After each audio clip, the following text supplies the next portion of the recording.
Okay, guys, just gonna go through the Conor McGregor versus Nate Diaz 2 fight. Well, probably the best fight I've ever seen in my entire life. I'm not gonna lie, absolute fucking unbelievable. I'm gonna tell you how I thought Conor McGregor wins, not easily, but Conor McGregor wins convincingly, and he steals. I think he wins three out of the two, possibly four, but I think he comfortably, not comfortably, but I don't think there was any real huge danger in that fight. I totally think he had that fight under control, and I'll tell you why. I just finished watching round one. Um, Wins that clearly, deadly leg kicks, get the ground work easy, as Big Brown says. Brennan Shaw, with those kind of kicks, you're not going to see them until the later rounds, which he actually does. So he got the big kicks in, so he wins round one easily, possibly a 10-8 round, but Big John. I listened to an interview by Big John, and he said that no fighter won a 10-8 round. But I find that a bit strange when Connor's absolutely annihilated him in round one, drops him once, and kicks the shit out of that leg, chopping it down. So Connor wins round one. Round two, Connor wins again. And maybe some of the people thinking Nate won that round. In what fucking world are you from?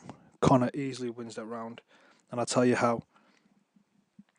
Connor dominates that round for 4.5 minutes. Dominates it, lands big punches, counters, comfortable. He's absolutely comfortable in those 4.5 minutes, and then just be and then all of a sudden, and he drops him twice. Like, yeah, I don't know how you can argue. He drops him twice in that round two, and then you've got Nate has these little flourishes on the cages for about 15, I think it's 15 seconds there, or fights back for half a minute to 15 seconds. He's fighting back, and some Nate fans are like, but Nate won that round. No, he didn't. Not even close. So Conor wins round two, so he's already 2-0 up. Nate wins round three, but I'm telling you now, that's not even close to a 10-8 round. I'll tell you why. Watch the fight. Just watch round three, okay? Forget the fight. Go and watch round three alone. Conor and Nate go at it for about 4 minutes. He's landing big punches. They're on the cage. Um, and Conor's still leg chopping. I mean, they're both going at it. It's an even fight. And if anything, Conor lands the bigger punches. He has that. He has most damages in that round. He's landing the big punches. Nate's the one who's hurt the most in that round. And then the last 30 seconds, I'll admit, Nate brings him up to the fence, and he's landing punches. But Conor, like Big John said, Conor knew what he was doing. He kind of not put himself in that position, but he said when he was getting punched, he was looking. He was looking at Big John, and he was saying, "I'm fine." He was giving the eyes, and his eyes weren't like all over the place, like "Holy fuck, what's going on?" No, he had total control. Let me get a breather. Let me shoulder roll these punches. Half the punches were missed by Nate, and you watch that again. Nate lands some big ones there. Don't get me wrong, and I think he could have finished him if he landed like a full-on one to the chin, but Nate misses, and then Connor just gets his breather, gets his legs back, and just walks away and saying, "You know what? I've handled that storm." And I think Nate literally nearly gasses out of there. Round four, they both come out a bit slow, just trying to get their breath back. But Connor gets his breath back a lot quicker than Nate does, and as you can see, he's just bouncing around. Bam, left overhand. Bam, left overhand, and he's bouncing around easily. Back, he's light on his feet. Bam, bam, left, right. I mean, those jabs are fierce as well. Those jabs go unnoticed, and that over left hand is fucking dangerous.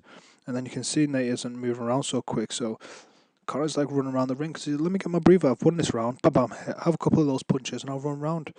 And people say, "Yeah, he's a pussy. He's scared. He ran away." No, he's not. That's got nothing to do with it. The fact is, he landed those punches, and he needed a breather because he knew he was going to the fifth round. I'm talking the fifth round. People say Nate won easily. That's fucking close. You notice in that round, Connor has a little takedown there as well. He sweeps his legs and gets Mount on top position, but then loses it quickly because Nate back on the cages again. So Connor gets like a little takedown there. Obviously, Nate gets his little takedown at the end, drops him totally, but Connor lands some big punches in that round as well. It was a very close round. Nate landed his 1-2 little. He has a little left jab and then bam with the right. I mean, he lands some big punches as well. But don't get me wrong, Connor was head to head in that. I don't know how Nate Diaz fans can tell me he won that fight. Connor won that with controllability with the whole fight. He knew, I've got round one, I've got round two, let him have round three just to end the round three. I didn't take that much damage, and that's the whole point. In the fight, you got to see who takes the most damage. And I'm just going to stick up for Nate a little bit here by saying, a lot of fans are saying, all you need to know, that Joey Diaz, fucking retard, he's like, all I need to know about that Conor McGregor fight is Nate Diaz was bleeding. Yes, you fucking idiot, because he's been fighting for 10 years and he's got that scar tissue above his eyes where it's going to open up easily, so that's got nothing to do with it. The blood means fuck all, it just opened up a little bit. He's got that soft tissue where a little breeze and it's going to open up, so that blood means fuck all, so don't look into that. Wipe away the blood and look at the fight. Nate Diaz gave as good as he got, but Conor McGregor was way too much for him. He went away and he planned this, he prepared for this for a solid 3 months. Like, this guy went away and like he said, he obsessed with it. He knew what he needed to do to win and he did it. Perfect game plan. I'm interested to see the third fight, because I want to see Nate go away for like a year, train and develop his own game plan, and then Conor McGregor develop his game plan, become a better fighter, and what a fucking fight that's going to be. I don't think they should do it right away. I think they should take a breather, enjoy the whole kind of talk about the fight. Like, Conor McGregor go on his path, get the 155 belt, which I think he gets easily from Alvarez. Alvarez will just go for the takedown. Conor McGregor just land the left. See you night. Good night. Let them just enjoy the rewards, really. Let them just see where this pans out, because I truly do believe Nate Diaz needs to enjoy that money. He's got 2 million off his last fight, and he got probably another close to that in his other fight. So let him just enjoy this. Let him. He's been fighting for 10 years, man. Let this guy just enjoy that money. And like Conor McGregor's coach said, everyone's like, oh, is this going to be over? Like, Conor McGregor, this is like the Batman and Joker. John said it as well. It's like Batman and Joker. Like, they absolutely thrive off each other. They bring the best out of each other. It's like destined. I'd like to see Nick versus Conor. I think that'd be a fucking great fight. But I want to see Conor go down to that 155. No, fight Mayweather. Get as much money as you can, as much publicity as you can for the UFC. Make MMA as big as you can, and then have that massive, huge fight with Nick Diaz in Ireland. That'd be fucking huge. A stadium fight in Ireland. Nate Diaz versus Conor McGregor. Now just imagine how fucking big that would be. That'd be a sellout stadium. 60,000 sellout. I'll fucking rock up as well outside.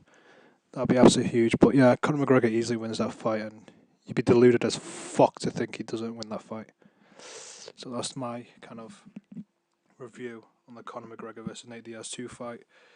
I just think Nate was unprepared and kind of just stuck to his game plan, while Conor McGregor was like, fuck this, I'm going to do my game plan, actually get a win over this so I can just get back on track, get my belts, and we'll head back to Nate Diaz later. So that's my review. Cheers.